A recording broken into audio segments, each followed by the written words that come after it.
Hello, people, and welcome. This is Mac with the Mac Commentary, and I also have Bob with me this morning. Hello, Bob. How are you? I'm doing real good, Mac. How are you? Thank you. Good. Bob, today we're looking into what happened over the last couple of days. I believe it was the NAACP. First of all, San Francisco, I believe they had proposed the reparation committee out there had proposed reparation package suggesting a one-time lump sum payment of $5 million to eligible black San Franciscans who are descendants of slavery, earned an unlikely opponent this week. They said the San Francisco chapter of the NAACP rejected the potential measure, arguing reparations should be dispersed via investments and opportunities for the black community, not direct cash payments. And I quote here from the Amos Brown, the president of that chapter, NAACP chapter in San Francisco. He stated, "We strongly believe that creating and funding programs that can improve the lives of those who have been impacted by racism and discrimination is the best path forward toward equality and justice." Now, he made that statement, Bob, last Tuesday. And he went on to state, said that instead of direct cash payments, he said the NAACP called for investment in 5 key areas. And note this, the first one is education, jobs, housing, healthcare, and a culture center for blacks in the city. Now, to be fair to this, he went on and they issued this here, Bob. Like I said, this was issued several days ago.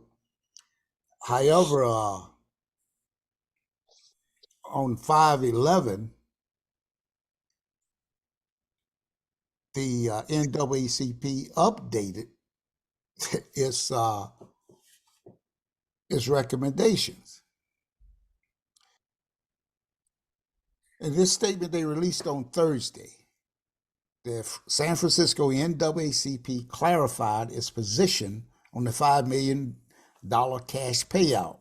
And by clarified, they mean the branch appeared to backtrack on its rejection of the idea of reparations in the form of cold hard cash, and instead explained that its rejection had more to do with its disbelief that the committee would follow through on that sort of promise. And said the statement began with somewhat of a contradiction to the branch's 2-day-old position that the Board of Supervisors should reject a one-time $5 million reparation payment to blacks. Now, the branch is saying it feels there should be some form of cash payments in installments to each black American according to the agreed upon qualification. But it claims the board has already rejected the idea, which is weird because the NAACP was literally just calling on the board to reject the idea. Now, but put all of that aside, Bob. Let's get into the nuts of this whole and bolts of this whole thing here. Is reparations. I think that is something that descendants of slaves, and not just the fact that we're descendants of slaves, but the fact that we've lived in this country, our previous generations of our people have lived in this country even after slavery, went through being terrorized by the KKK, Ku Klux Klan, and others, as well as being discriminated against with unequal treatment, lynchings, no job opportunities. It was so many things that happened during that time period, Bob, that that it just, sometimes I look back on it, I said, maybe we were treated as bad as not worse than the slaves were. So we, as a black people in this country, I feel that we deserve some form of reparations. And I'd like to get your take on that, Bob. Well, back, this is 2023, and it was 1865, I think, when General William T. Sherman suggested that the freed slave could get 40 acres. And not a mule, because the mule came in later, but it was 40 acres. He took 400,000 acres of land and wanted to distribute it among 10,000 freed slaves under Field Order 15. And if that had happened, that property, or the owners of that largesse back then would be worth 650 billion with a B, $650 billion today in 2023. But that was just a promise that was not fulfilled.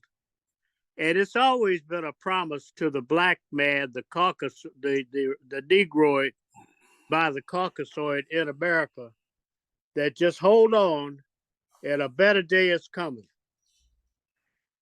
And this San Francisco situation is just another failed promise that the Negroid in America is being given. There's not going to be any reparations. There's no such thing as life, liberty, and the pursuit of happiness for the Negroid in America. If you look back at other cultures, the indigenous Indian, so-called Native American, they received reparations. You look at the Japanese, they received reparations for the wrongs that they had been done. Same thing with the Native Americans. You look at the Jews received reparations from Germany for the wrongs that they were done. The only people that don't get reparations are the Negroid in America. And that's why, and the reason, I think, is because you have people like this guy Amos out there at the NAACP, who puts himself up as a representative of the people, and he's nothing but a bootlicker and a spook who sat by the door, a field Negro.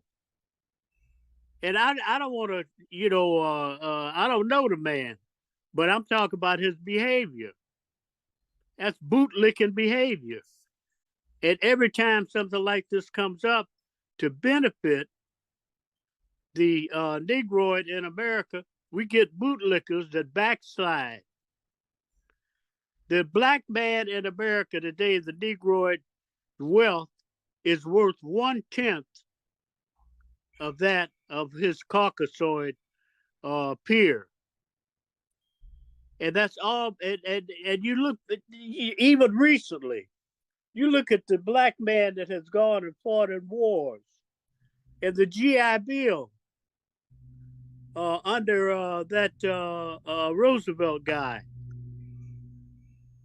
Blacks came back, same uniform, same M1 rifle, and they couldn't get their full complement of the GI Bill because of broken promises.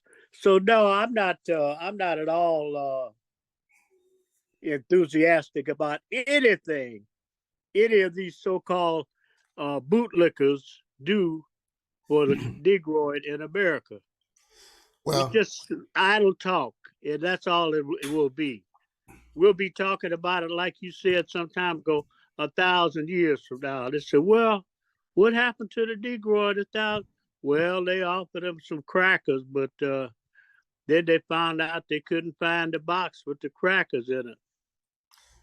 Well, So I'm not optimistic at all back. well, I can empathize with your feelings there, Bob. I do because the thing it is, we can go back over 20 years ago when Congressman John Conyers maybe 30 years ago when he submitted the HR. I forgot what the number was, but it was for reparations. And even then, he could not get all of the people. I mean, matter of fact, I don't think he got half of them in the Black Caucus to support reparations, the bill. And that's very sad because you have these Negroids that you call them, Bob.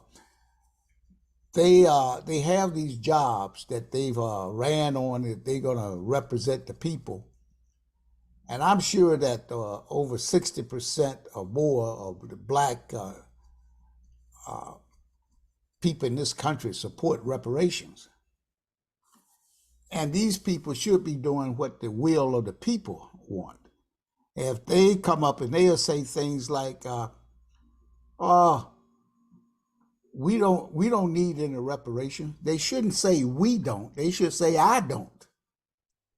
And they're gonna say all they're gonna do is take the money and go out there and blow it. Well, it's their money. They can do whatever they want to. You don't have to take the money. But as descendants of slaves in this country, and descendants of the Jim Crow era, I think we should have the option of getting reparations and doing whatever we see fit. When Obama was president, he gave $12 million to the Jewish Holocaust victims in this country. And I recall it stated that they gave it to them so they could die with a dignity. Now, how many blacks have died in this country without dignity? And these are people who now have gotten their $150,000 a year jobs or whatever, and they are doing what they feel like much better than what they were doing before. And they doing okay, so they don't care about the rest of the constituents who are in the lower or bottom of the of society, and who needs to be uplifted. You go and you look at how much money that the United States,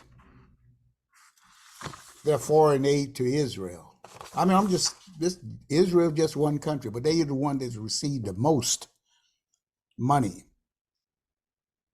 And right now they're getting like $3.2 billion a year, if not more. But they received over $158 billion. This was as of March 1st, 2023, and this is non-inflation adjusted dollars in bilateral assistance and missile defense funding. I mean, they could give that to a country like that so they can fight wars against the Palestinians, and they give Palestinians money. They give them about 400 million versus 3.2 billion. And not only do they, but the top 10 countries, Bob. I mean that they've given these funds to. They call it.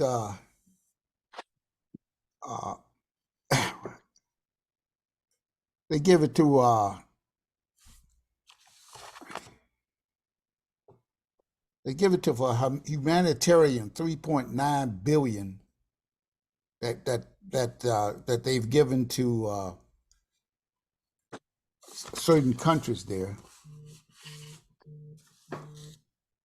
I'm just saying, Bob, when they given out they gave Afghanistan in this year 2017, I believe it was 5.7 billion. They gave Ethiopia 1.1 billion. And I mean, they just giving money out, Bob, like it's a free for all. And I mean, I could name all these countries, but I'm just saying, what is it that we, as a people, black people, why aren't we coming together to protest and demand our reparations by, as Malcolm X said, by any means necessary? I mean, I know that the people don't want to, the whites I'm talking about. They said, well, they were not there during that time, neither were we. But we still have the legacy of that slavery. We still have the remnants of that and how it's still affecting black Americans today. And like, even if they talk about over there in California, how people are leaving that and state over there, and by them leaving it, it's going to really by passing a bill like that, it's going to cause more people to leave the state. Well, I have a suggestion for them. Why don't they let all the people leave the state and give that state to black Americans? If they think that people are leaving it for whatever reason, because of the reparation thing that's coming out and whatever other reason they are leaving it, then let that state become a black national state within these United States. I think that's the solution, Bob. Whether it's that state or 3 other states in the South, something has to be done to make the wrongs right in some type of way. How do you view that, Bob? Do you think giving the Negroids a state or states in this country that, like for instance, it's been suggested that the countries from the states from Louisiana to South Carolina should be set aside for blacks. How do you see that, Bob? Well, when I first looked at that San Francisco situation, I began to think. I think one of the problems that the Negroid has had ever since we have been supposedly proclaimed a free man in America, we've used faulty arguments. And I was listening to you reading those countries that get money on an annual basis from this country. No, and those aren't called reparations. I don't know what they're called, but they just give those countries and those people billions of dollars for doing what? They're not even American. And yet and so I think the arguments that we as Negroids use are flawed arguments. We don't stand up and say, look, you give out hundreds of billions of dollars annually to people who don't have any connection to us, and yet you've got descendants of people who helped build this nation, and you don't want to give them one dime. The other thing I was thinking about is that they can come up and tell you to the dollar how much money they're giving other countries. Why don't they 1 year, just 1 year, they know that there's 30 or 40 million so-called slave descendants in America. Why don't they isolate and give a number of how much money has been allocated to the slave descendant in America for this? Let's take fiscal year 17, the year that you read, and say how much did we give to? Okay, we gave X number of dollars to these countries. How much did we give to the slave descendant in America?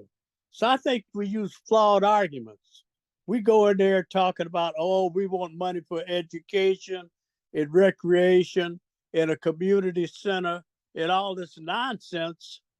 Where, like you said, I don't give a damn what the money what a guy does. If he wants to take that money and go buy cases of Broom Farm wine or Nature Boy or Thunderbird, that's his right. It's his money. His descendants gave up their lives and their sweat and their blood to build this place. You know, You so know, I don't. You know, I think that we should be talking about two things. We ought to have a two-list priority for that Negroid in America: reparations and separation. And if we just started that as a campaign, maybe 50 years from now, my great-great-grandson might be a recipient of a greenback from such a refrain. So no, I'm not optimistic at all, Mac. As a matter of fact, I try to stay away from this because it's so distressing. Our people are lost, like Dr. Tolson told us years ago. Our people are lost because we're ignorant, man.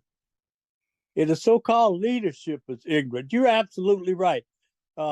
John Conyers, my congressman from the 17th district, 14th district here in Michigan, you came up with that reparations bill back in the 80s, I think, and we couldn't get any support because of flawed thinking. And we got the same kind of bootlicking flawed thinkers in society, in our culture today, and it's a tragedy. It's a travesty.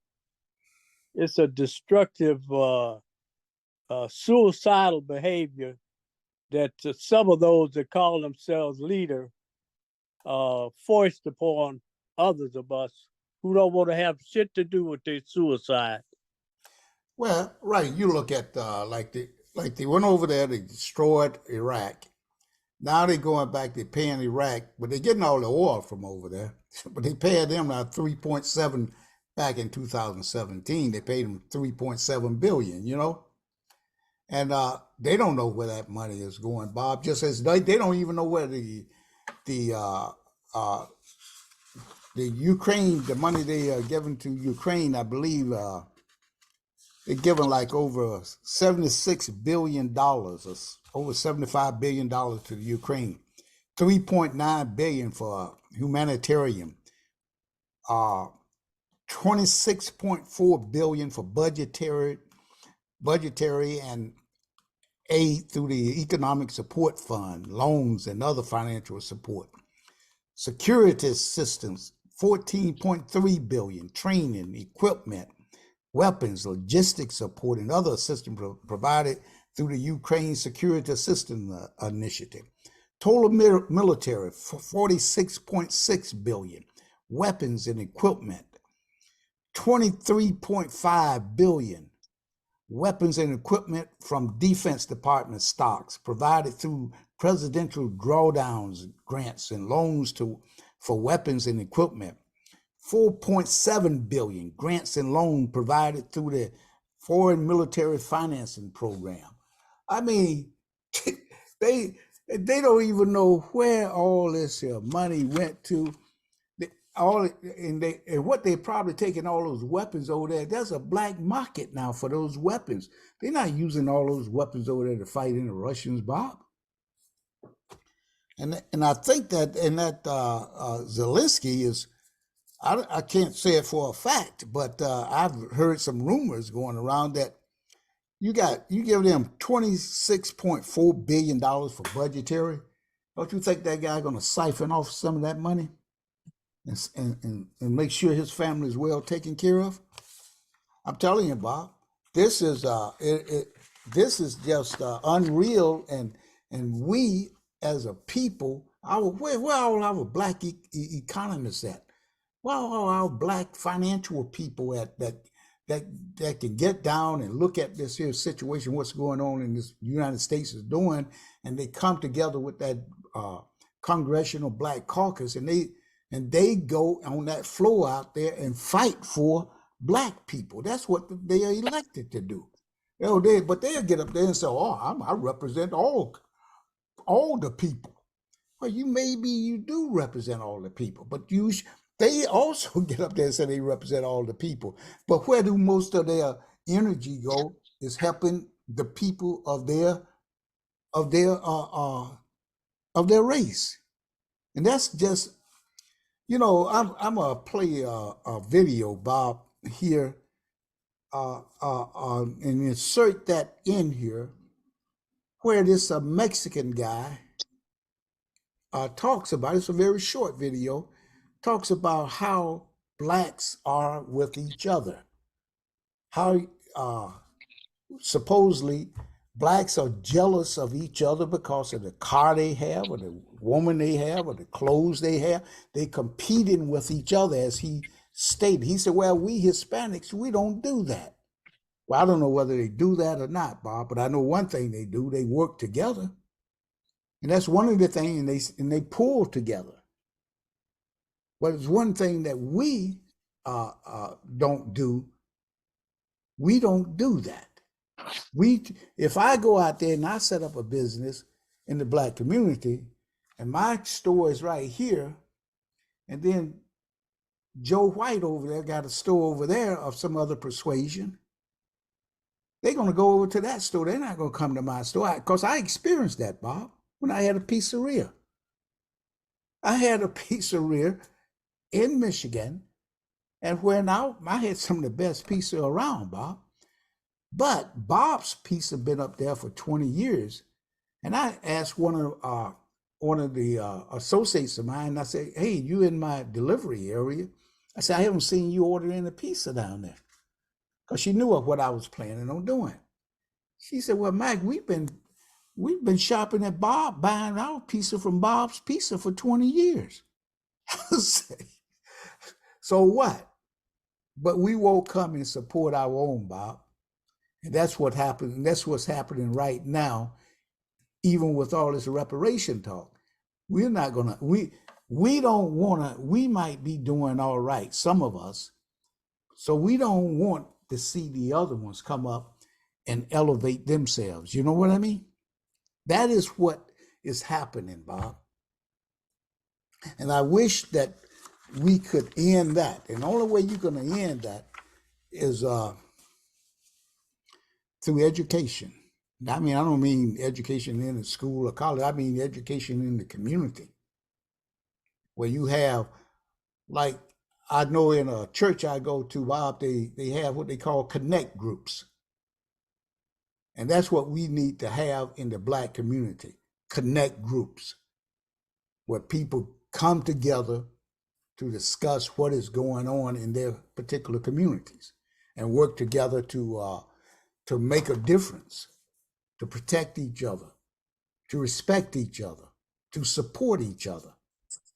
And until we do that, Bob, we're never going to be anything except the type of citizens we are in this country. And if that's what they want to accept and be, then so be it. I want to thank you, Bob, for today. And I'm going to just ask you, do you have any other comments that you'd like to say before we terminate this interview? No, I don't, Mac. And thank you for having me on. And I hope your audience benefits from the statements that you made, because they're very insightful, and perhaps they'll have some lasting effect on their behavior into the future.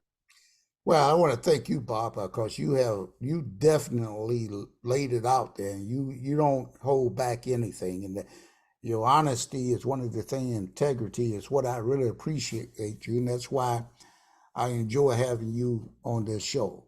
And people, I want to thank you, and we would appreciate your comments. If you have anything you want to say about the reparations, whether you like it or this, don't think that because we all different. Now, maybe you have good reason for not wanting the reparation. That's great, but I'm just asking you to think about someone else, loved one in your family that really needs some help, and how this reparations, no matter what amount it is, can help them get a better lifestyle. And I want to appreciate it if you would like, share, and subscribe to my channel. Have a great day.